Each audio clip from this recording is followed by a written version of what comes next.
자, 사기죄가 되지 않는 판례를 좀 보도록 합니다. 자, 1번 판례 보죠. 자, 토지 매수를 권유하면서 언급한 내용이 객관적 사실에 부합한다. 그리고 연구 용역 보고서와 신문 스크랩에 기초해서 토지를 매수한 것이라면 사기죄가 되지 않는다는 판례입니다.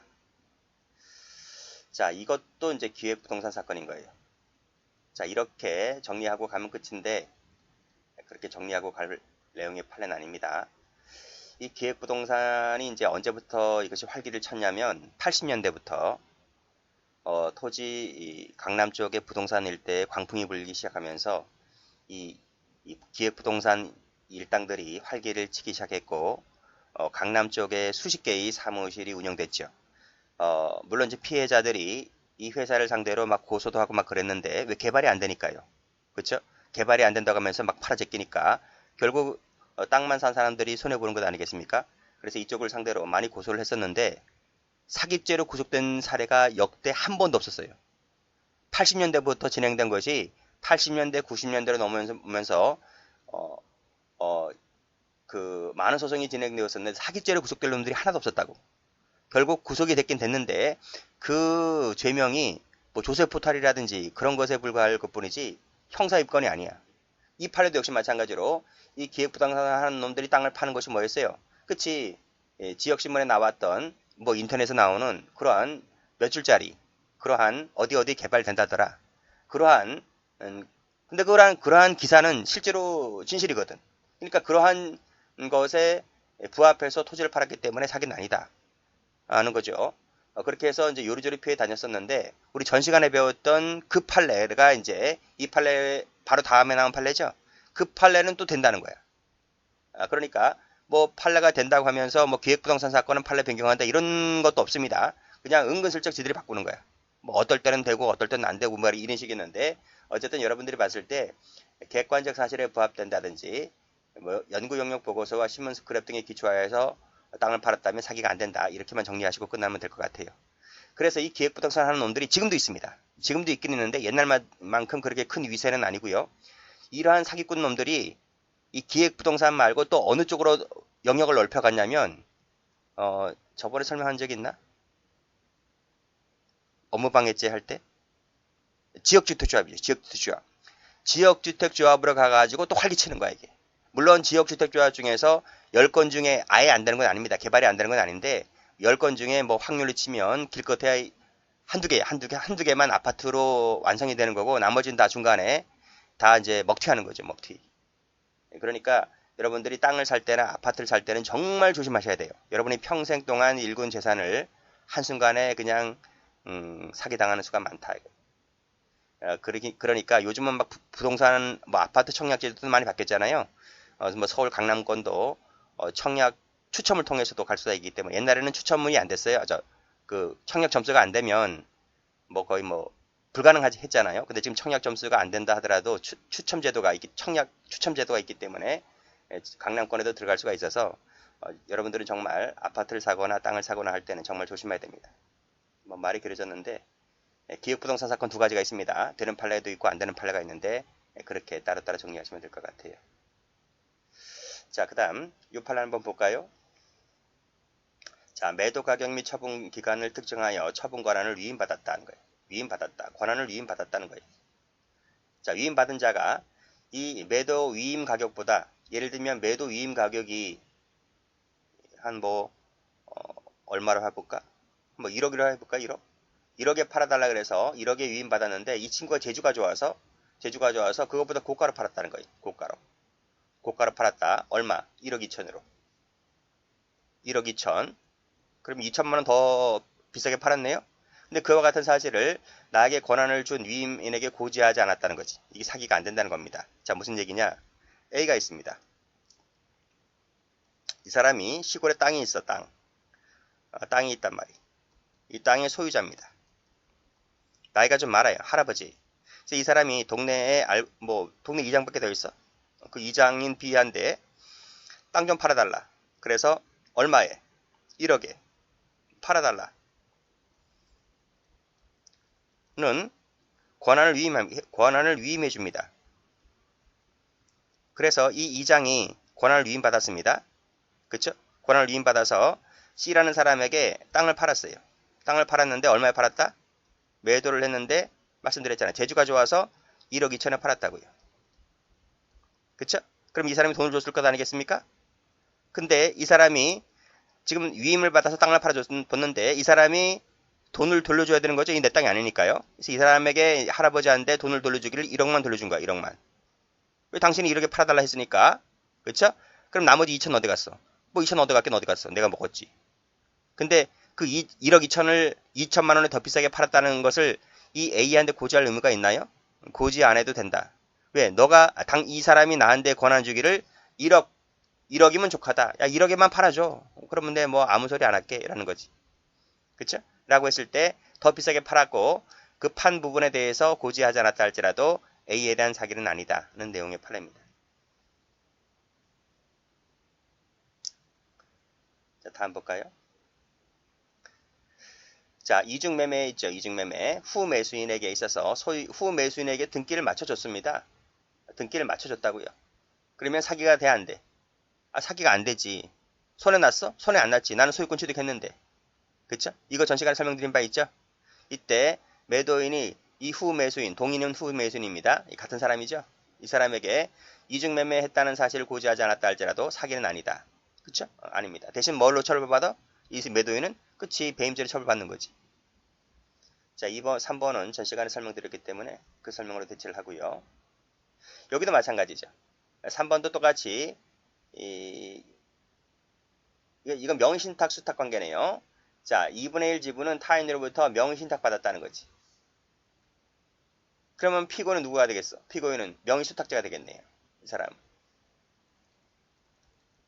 자, 명의수탁자가 이 신탁자의 동의 없이 이 전부를 팔아버립니다. 분명 2분의 1 지분은 나한테 줬는데 2분의 1 해당해서 파는 것이 아니라 전부를 다 갖다 팔아버렸어. 그리고 이 사람에게 등기를 맞춰줬어. 그치? 맞춰줬다고 했을 때 내가 명의신탁 받았다. 2분의 1 지분은 나한테 권한이 없다. 라는 사실을 고지하지 않았다 할지라도 사게 됩니까? 안 됩니까? 안 되는 거지. 당신에게 손해난 거 있어 없어? 없지. 그렇잖아요. 그래서 당신은 유효하게 소유권 취득했기 때문에 이 사람에 대하여는 사기죄가 되지 않는다는 내용이죠. 그래서 3번하고 4번은 당신에게 등기를 다 넘겨줬기 때문에 당신은 손해가 날지 않으므로 사기죄가 되지 않는다는 겁니다. 물론 4번 같은 경우에는 이것이 옛날 판례라서 이것이 횡령죄가 된다고 했지만 최근에 판례 변경됐잖아요. 그래서 명예수탁자가 신탁자 몰래 땅을 팔아버리면 횡령죄가 안 되는 겁니다. 뭐 이게 중요한 것이 아니고 이게 중요한 것은 아니고 사기죄가 되지 않는다. 이렇게만 정리를 해두시면 될 것 같아요.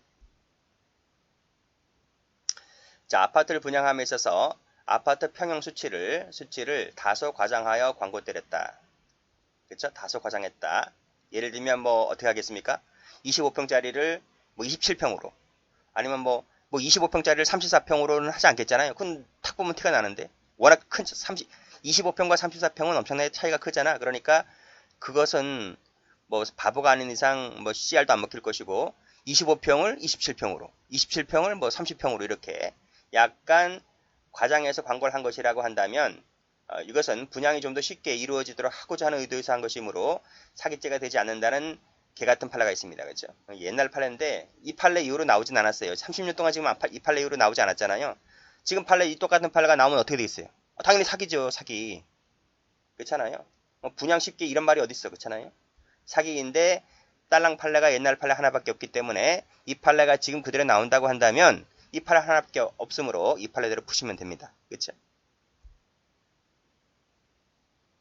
지금은 이렇게 뭐 평형수치 과장하는 건 안 될 것 같아요. 불가능하죠. 사람들도 뭐 엄청나게 똑똑해졌고 아파트 크기 딱 보면 견적 보면 다 나오는데 뭐 그렇죠? 유튜브 가더라도 이 뭐 몇 평짜리 뭐 이런 거 다 아는데 거의 지금 되진 않을 거예요. 그래서 이 판례의 이유는 뭐 나오지 않을 것 같아요. 어쨌든 옛날 판례 딱 하나 있기 때문에 옛날 판례대로 푸시면 되겠습니다. 자, 일부를 임차하고 있는데 전체를 임차했다라고 해서 이렇게 얘기했다는 거지. 이것도 똑같이 과장으로 봤어요. 과장. 뭐 과장 판례가 두 가지네요. 5번하고 6번 볼 것이고 이런 판례도 있더라. 자, 7번이 잘 나옵니다. 7번.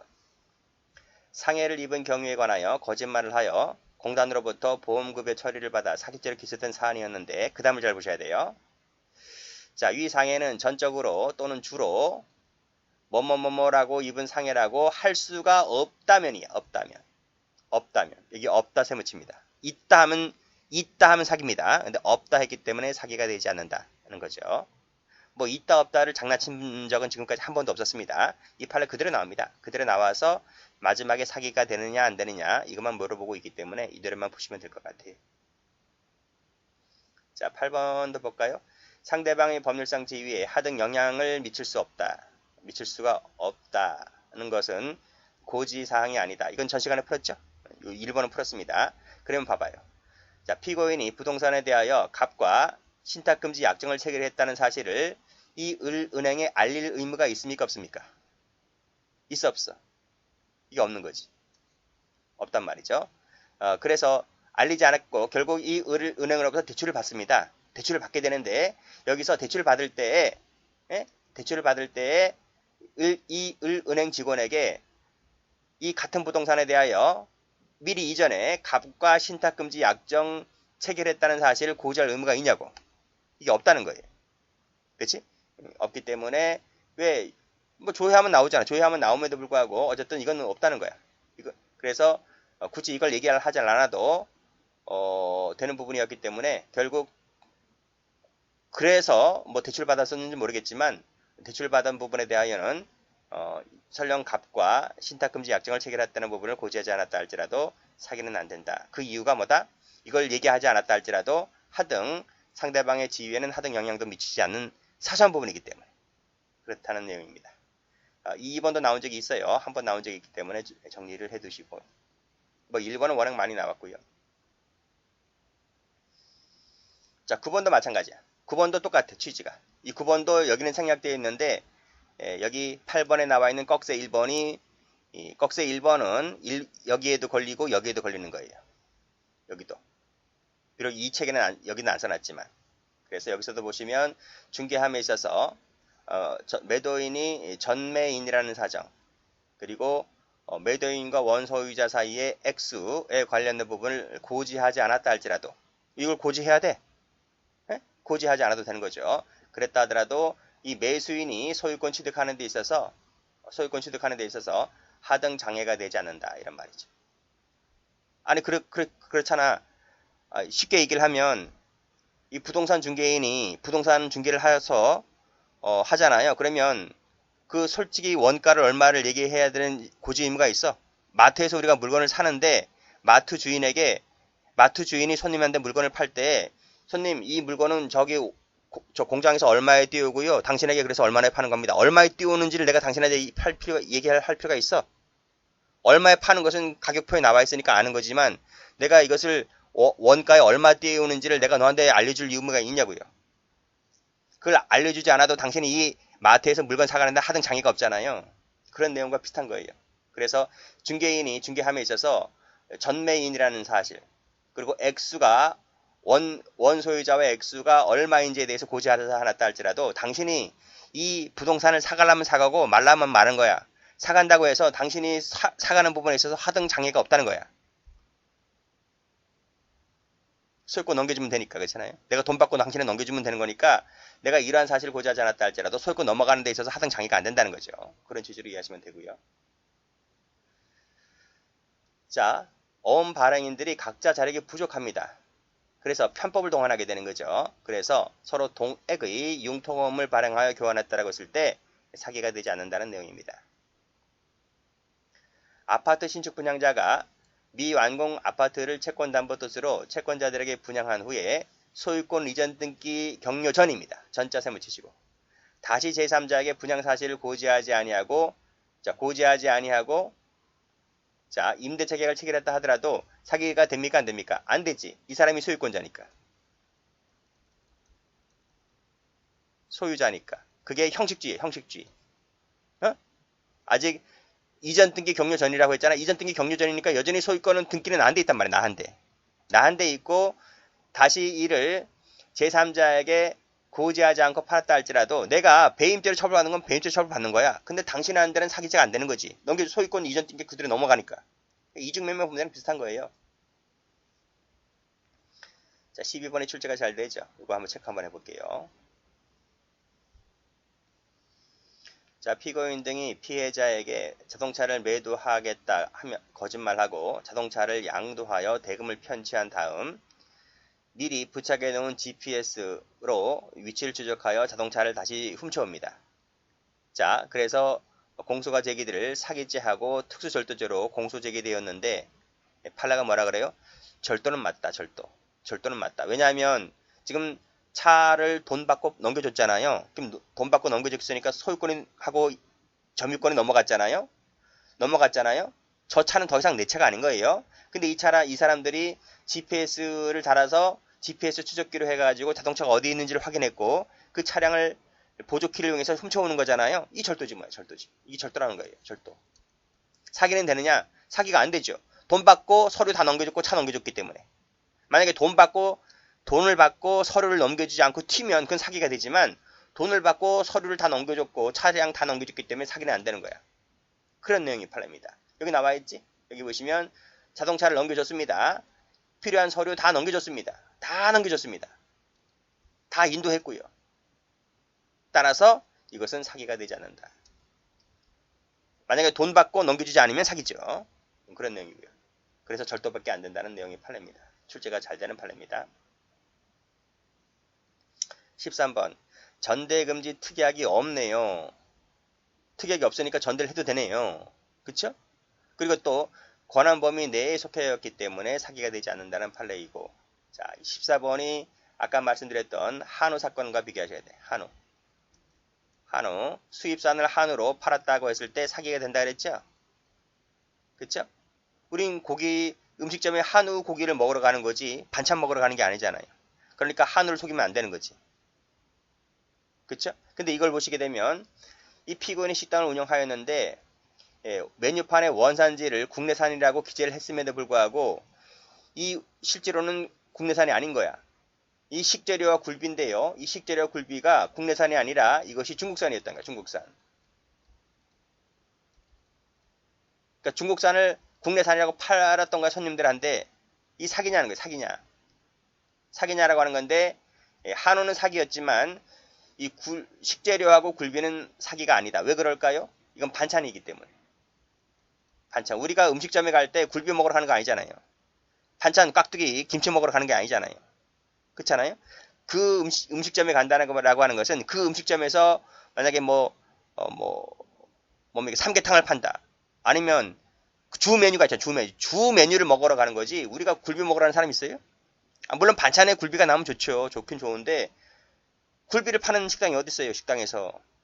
그렇잖아요? 그러니까 반찬은 약간 중국산을 둔갑을 이렇게 한다 하더라도 그건 봐줄만 하다는 거지. 봐줄만 하다. 반찬이 한번 나오면 나오고 안 나오면 안 나오는 거지. 그렇잖아요? 그런 내용으로 보시면 될 것 같아요. 약간 차이가 있다는 거지. 자, 다음 판례입니다. 자, 피고인인 의사가 만성피로 증후군이 의료보험 대상으로 되어 있었음에도 이를 비급여 대상이라고 기망했다. 속였다는 거죠. 그 진료비 상당을 편취했을 때 사기죄가 될 수 있는가의 문제인데, 자, 피고인과 피해자 모두 다 비급여라고 하는 것이었다는 거죠. 무슨 말이냐면 피해자는 당연히 만성피로 증후군은 보험 대상이 안 될 거야. 이렇게 알고 병원에 왔다는 거죠. 근데 의사도 그렇게 알았다는 거야.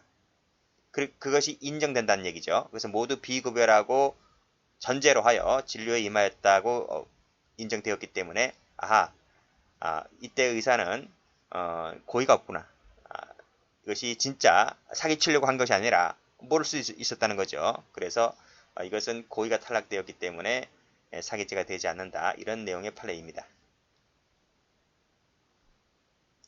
자, 다음 판례는 체크하시고요. 이것도 체크하시면 돼요. 자, 비의료인 나와 있고요. 자, 비의료인 나와 있어요. 자, 비의료인이 의료법을 위반해서 개설한 의료기관에서 면허를 갖춘 의료인을 통해서 진료가 이루어집니다. 이 부분도 면허를 갖춘 의료인을 통해서 진료가 이루어집니다. 그래서 밑에 실손 의료비를 청구하는 보험수익자에게 진료사실 증명원을 발급해 주었다. 밑에도 자동차 보험 진료수가 지급을 청구했다고 하는 부분이 사기죄가 될 수 있느냐의 문제인데, 우리 이거 앞에서 비슷한 거 배운 적이 있는데요. 그쵸? 면허를 갖춘 어디서 배웠죠? 업무방해죄에서. 업무방해죄에서 반사회성을 띠는 업무가 아니라고 배웠죠. 최신 판례가. 그래서 마찬가지로 이 부분도 업무로 볼 수 있다는 거야. 반사회성 업무방해죄의 업무방해죄에서 반사회성을 띠지 않는다. 그래서 이 업무방해죄로서의 업무의 보호 대상이 된다. 이렇게 배웠잖아요. 마찬가지입니다. 그 판례와 비슷합니다. 그래서 이것도 사기죄가 되지를 않는다. 이렇게 보시면 돼요. 마지막에 사기죄 안 된다. 업무방해죄는 된다는 거죠. 이 업무를 방해하면. 자, 됐습니다. 자, 이 밑에 판례는 쉽죠. 의료인이라고 했기 때문에 의료인으로서의 자격과 면허를 보유한 사람이 밑에 요양급여 청구해서 비용을 받았다면 이것은 설령 다른 사람을 통해서 받았다 할지라도 역시 사기죄는 되지 않는다는 내용의 판례입니다.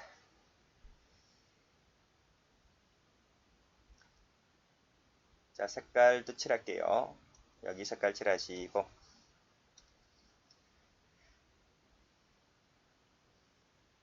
자, 다음 보면 자동차 매도인이 이미 제3자와의 사이에 매매계약이 체결된 사실을 고지하지 않았다. 자, 그리고 밑에 계약을 체결했는데 밑에 제3자와의 계약이 그 채무를 담보하기 위하여 대물변제 예약을 한 것이라면 대물변제 대신 다른 물건으로 갚겠다 이겁니다. 변제는 돈을 갚는다는 얘기잖아요. 다른 물건으로 갚겠다라고 예약을 걸어놨을 뿐입니다. 예약을 걸어놨을 뿐이라면 언제든지 이전 등록이 되기까지는 언제든지 변제하고 그 계약을 해지할 수 있는 것이라서 따라서 내가 소유권을 취득하는 데 있어서 하등 장애가 되는 것이 아니므로 사기죄가 되지 않는다는 내용의 판례입니다. 자, 성인 동영상물인데요. 광고용 문구입니다. 그래서 사람을 끌러 모으죠. 사람을 이제 가입시키게 되는데 이 가입시킬 때는 좀 이렇게 그 호기심이 있는 그 영상이라든지 사진을 걸어놔야지 손님들이 그것을 보고 회원가입할 것 아닙니까? 그쵸? 근데 막상 회원가입을 해보니까 별 볼 거 없다는 거야. 그래서 사람들이 이거 속았네, 사기당했네 이렇게 생각할 수 있겠지만, 그래서 처음에 그 초기 화면에 내건 것과 실제 영상에 가입해서 본 실제 그 영상물과는 약간 차이가 있다는 거지. 그래서 이게 사기당했네 이렇게 생각할 수 있겠지만 약간의 차이가 있는 것만으로는 사기죄가 되지 않는다고 봤습니다. 이 21번은요. 조영남 사건입니다. 가수 알죠? 조영남. 옛날에 뉴스에도 많이 나왔어요. 그래서 뭐 그림도 잘 그린다 그랬는데 알고 보니까 그것이 자기가 그린 그림이 아니고 다른 화가가 그린 것이고 그 사람에게 싸게 돈을 주고 대신 작품을 받아서 그걸 몇 천만 원씩 받아 먹어 팔았잖아요. 사기죄가 될 수 있느냐가 이제 대부분까지 갔는데 판례는 뭐라 그러냐면 사실상 갑이 그린 그림을 미술 화가가 이제 그린 그림을 마치 자신이 직접 그린 친작인 것처럼 전시해서 돈 팔아먹었다는 겁니다. 자, 이것이 사기죄가 될 수 있느냐가 다퉈졌는데 이것이 이제 판례는 그래요. 이것이 이렇게 하는 것이 관행이다.